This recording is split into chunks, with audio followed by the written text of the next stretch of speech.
The conquest of Dacia and the legendary treasure of King Decebalus stand as one of the most remarkable and enigmatic episodes in Roman history, embodying the empire's unrelenting ambition, military prowess, and thirst for wealth and glory. Dacia, a kingdom located north of the Danube River, roughly corresponding to modern-day Romania and parts of Serbia, Hungary, and Bulgaria, was a land of immense natural riches. Its fertile plains provided abundant harvests, its forests were dense and vast, and its mountains, especially the Apuseni range, concealed rich deposits of gold, silver, and iron that had long attracted Roman attention. The Dacians were a proud and warlike people, descended from the Thracians, and under the rule of their brilliant and defiant king, Decebalus, they forged a powerful kingdom that resisted Roman encroachment for decades. During the reign of Emperor Domitian, 81 to 96 AD, the Dacians inflicted several humiliating defeats on Rome, forcing the emperor to conclude an unfavorable peace treaty in AD 89 that granted Decebalus money, engineers, and military advisors in exchange for a fragile peace. Decebalus skillfully used these Roman resources to strengthen his defenses and build an advanced network of fortresses in the Orastie Mountains, making Sarmizegetusa Regia his capital. However, his growing power and independence made him a dangerous adversary. When Emperor Trajan, a seasoned soldier and strategist, came to power in AD 98, he saw in Dacia both a threat and an opportunity. Subduing Decebalus would not only secure the empire's northern frontier, but also bring vast economic and political benefits through the control of Dacia's gold mines. In AD 101, Trajan personally led a massive army across the Danube, supported by an extraordinary feat of engineering, the construction of a colossal stone bridge designed by Apollodorus of Damascus, the most advanced of its kind in the ancient world. The First Dacian War was fierce and brutal, with the key battle fought at Tapae, where the Romans, after heavy losses, managed to force Decebalus to retreat.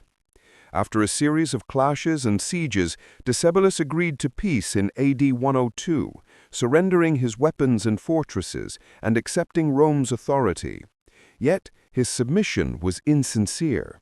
Once Trajan withdrew his legions, Decebalus rebuilt his defenses, renewed alliances with neighboring tribes, and even attempted to assassinate Roman commanders. This betrayal led to the Second Dacian War, AD 105 to 106, an even greater and more organized campaign.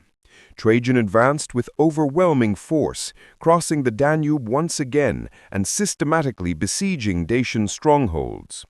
The final confrontation occurred at Sarmizegetusa Regia, which the Romans surrounded and cut off from its water supply.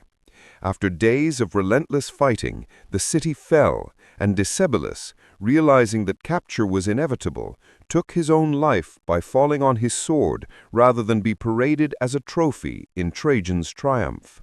His head was later brought to Rome and displayed before the cheering crowds, symbolizing the total submission of Dacia. With the fall of the Dacian kingdom, Rome established the new province of Dacia, colonizing it with settlers and veterans. The immense wealth seized from the Dacians, particularly from their fabled treasure, transformed Rome's economy and financed monumental architectural projects.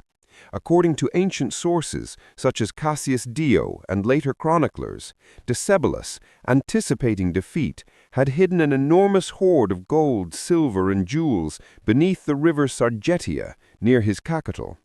To accomplish this, he ordered his men to divert the river's course, bury the treasure in the dry riverbed, and then restore the flow, concealing all traces of the operation.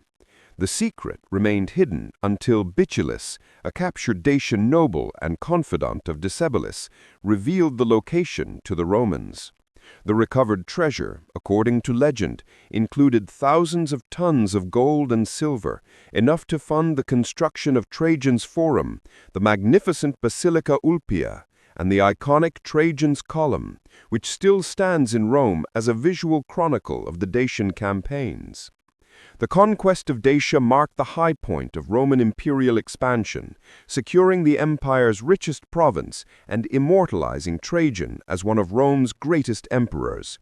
It was not only a military triumph, but also a political and economic masterstroke, demonstrating the strategic use of war to consolidate imperial authority.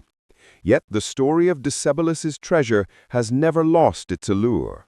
For centuries, historians, adventurers, and treasure hunters have searched the valleys and rivers of Romania in hopes of rediscovering the lost riches of the Dacian king.